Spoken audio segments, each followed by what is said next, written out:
I've shared before that I am one who, when reading the Bible, especially a historical narrative like the one we have in our text tonight, I like to put myself in the story. I like to try to understand what exactly the people that I'm reading about, what were they going through, what were they thinking, what were they feeling. And I think our scripture tonight is one of those texts. What in the world must have been going through the disciples' minds, especially Peter, James, and John, as they went further into the garden than the rest. Can you imagine how crazy this must have been? Just a few moments earlier, they were having this beautiful, intimate dinner with their Lord. Such an amazing time of fellowship and friendship. And along with that did come some pretty tough things that Jesus told them. He did tell them that, once again, that he would be dying soon. He did let them know that one of them would betray him. And he told them all that that very night, every one of them would turn away from him, would abandon him. If you go back and read those verses that I just described, that would be verses 14 through 35 of chapter 26, you would see that through it all, it seems as though Jesus is just amazingly calm. He's steady through all of it. That's probably the Jesus that the disciples were most accustomed to. Just an interesting side note.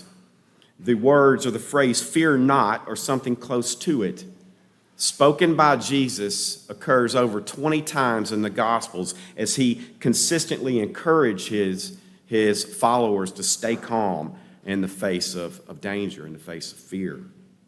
So this is the Jesus that they knew. So when they get to the garden, they've got to be thinking, what's going on here? So with that in mind, you have to think, did they really understand the seriousness of what was fixing to happen? Did they really understand that the single most important event in the history of the world was about to take place? Did they feel the weight of that, or did they miss it?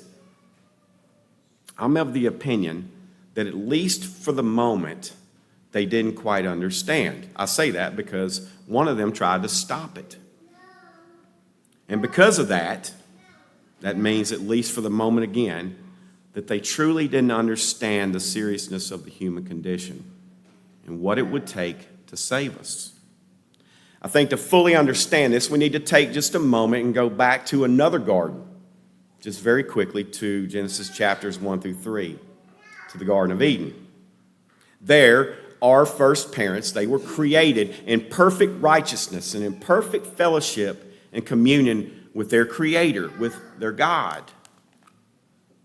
until they broke His law. Something that people don't focus on a whole lot when it comes to God's law is God only requires two things, actually. God requires perfect obedience or death. Adam broke God's law. He sinned, so he died. And not just a physical death, he died spiritual death, a spiritual death, that infectious sinful nature that has been passed down to every man, woman, and child since the time of Adam. Paul in Romans chapter 5 tells us, "Therefore, just as sin came into the world through one man, and death through sin, and so death spread to all men because all sinned."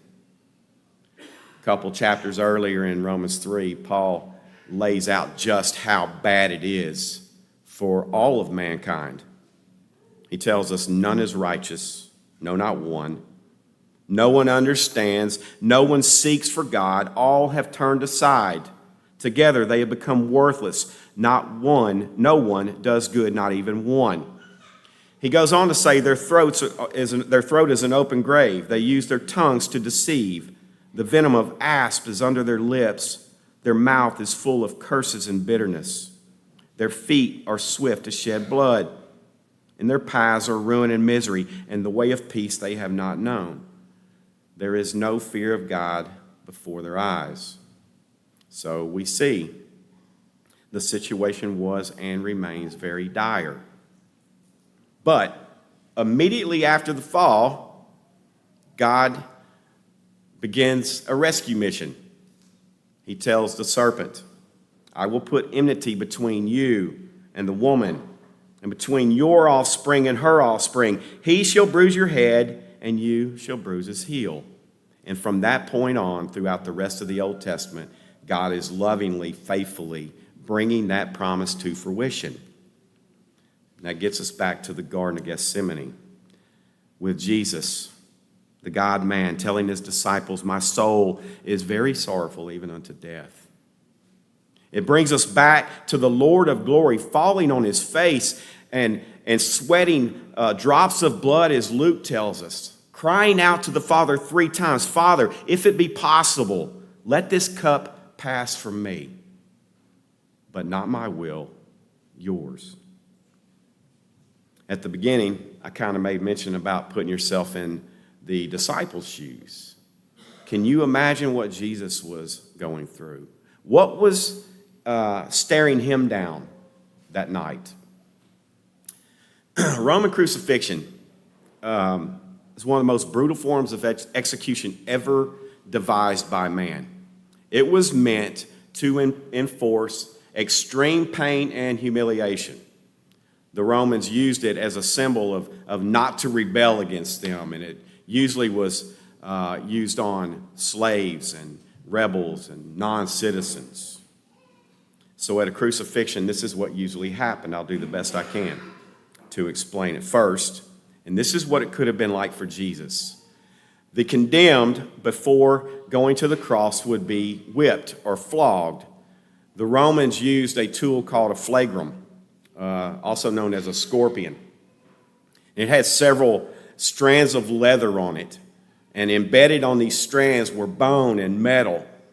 And as they hit the person with the strands, it ripped the skin and tore it off, often exposing bone and muscle. Many victims died from this stage before they got any farther from blood loss or shock. Next, as with Jesus, the condemned would carry a horizontal beam, a patibulum, to the execution site.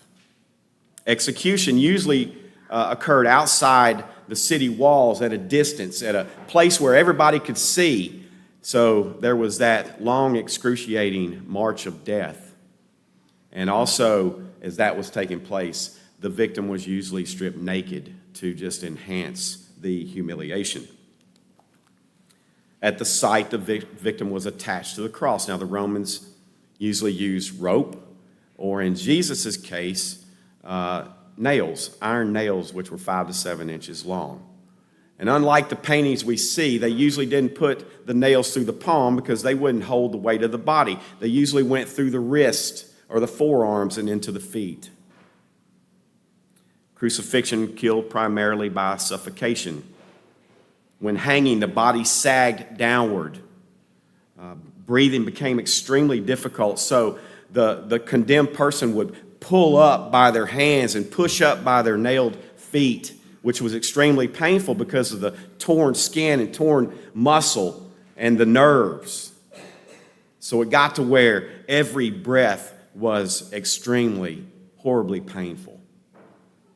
Over time, the victim died from a combination of suffocation, blood loss, dehydration, shock, and, of course, heart failure. Death would take 6 hours to several days. Crucifixions were deliberately public spectacles. They wanted their victims to be seen and ridiculed, as we know that Jesus was. They were left naked, and above them were posted signs that accused them of their crime. Of course, Jesus has said, King of the Jews. That was apparently his crime. Seneca the Younger said that crucifixion was to die limb by limb. And Cicero confessed that there was no word terrible enough to describe it. And yet, this is precisely what the perfect, sinless Son of God was staring down in the garden. Can you imagine never have committed a sin? Can you imagine not even ever telling a white lie or deep within your heart having a mean thought? Never having a sin. Knowing that just in a few hours, you would experience the horrific death that only lawbreakers deserve. What weight to put on Christ. That's not all. If you're here tonight and you've lived long enough, then you've probably experienced loss.